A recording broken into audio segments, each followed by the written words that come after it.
हम 9th में shift 2 का क्वेश्चन नंबर 4 करने वाले हैं 3 डायमेंशनल ज्योमेट्री के ऊपर।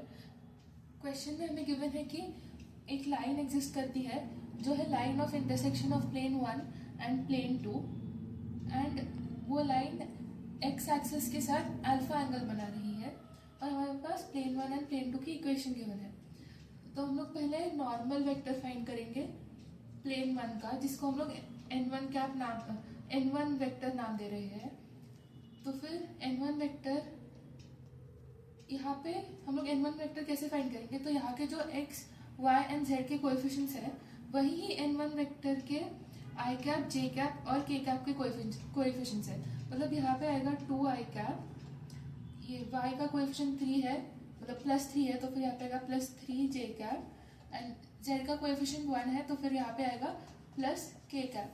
सिमिलरली इसका नॉर्मल वेक्टर फाइंड करेंगे तो हमारे पास आएगा x का कोएफिशिएंट 1 है तो i कैप, y का कोएफिशिएंट 3 है तो +3j कैप एंड z का कोएफिशिएंट 2 है तो फिर +2k cap.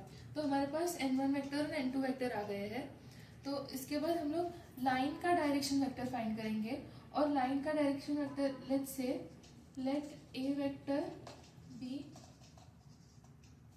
Direction vector of line L।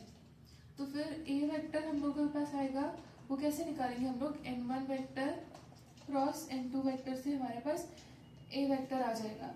तो अभी इसका क्रॉस प्रोडक्ट हम लोग फाइंड करेंगे। यहाँ पे i कैप, यहाँ पे j कैप और यहाँ पे k कैप। n1 वेक्टर पहले लिखेंगे n1 के कोऑर्डिनेट्स, तो फिर हमारे पास आएगा 2 3 1 एंड n2 के लिखेंगे तो फिर आएगा 1 3 2। अब इसका क्रॉस प्रोडक्ट फाइंड करेंगे तो n1 vector cross n2 vector is equal to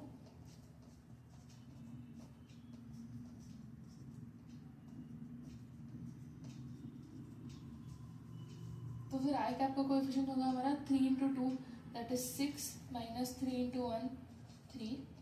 J cap का होगा हमारे पास 2 × 2 4 माइनस 1 × 1 1। के कैप का होगा 2 × 3 6 माइनस 1 × 3 3। तो हमारे पास आएगा 6 minus 3 that is 3 I cap,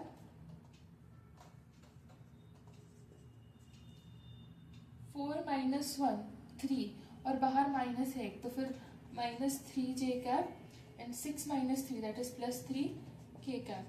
तो हमारे पास n1 vector cross n2 vector वही थी हमारी a वेक्टर, मतलब डायरेक्शन वेक्टर ऑफ लाइन, वो हमारे पास आ गई है 3i cap -3j cap and +3k cap. अब हमें उस लाइन का एक्स एक्सिस के साथ एंगल फाइंड करना है। तो उसके लिए हम लोगों के पास एक फॉर्मूला होता है, cos alpha is equal to L/√L² + m² + n²। यहाँ पे L, m एंड n होते हैं डायरेक्शन रेशियोज। और यहाँ से मतलब a वेक्टर से हम लोगों को पता चलता है कि L, so from a vector we have, अब लाइन के डायरेक्शन रेशियोज है हमारे पास, L है 3, M है 3 एंड N भी है हमारे पास 3। हमने ये a वेक्टर से फाइंड किया है।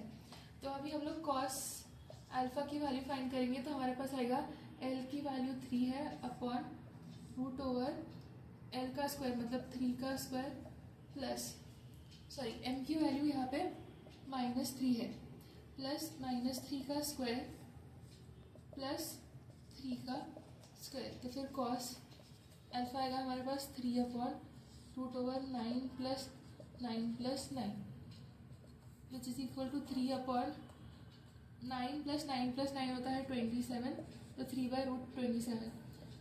वापस उसको सिंप्लीफाई करेंगे तो उसको हमारे पास आएगा 27 क्या होता है 9 × 3। 9 एक परफेक्ट स्क्वायर है तो रूट के बाहर आ जाएगा, तो हमारे पास आएगा 3/9 बाहर आया तो स्क्वायर रूट के बाहर आया तो 3 होगा, तो 3√3 3 1 3 3 1 ज़ा 3, तो फिर कॉस अल्फ़ा हमारे पास आता है 1/√3। हमें पता है कि sec x is equal to 1/cos x। इस फॉर्मूला का यूज़ करके हमारे पास आएगा sec alpha is equal to √3 and this is our final answer.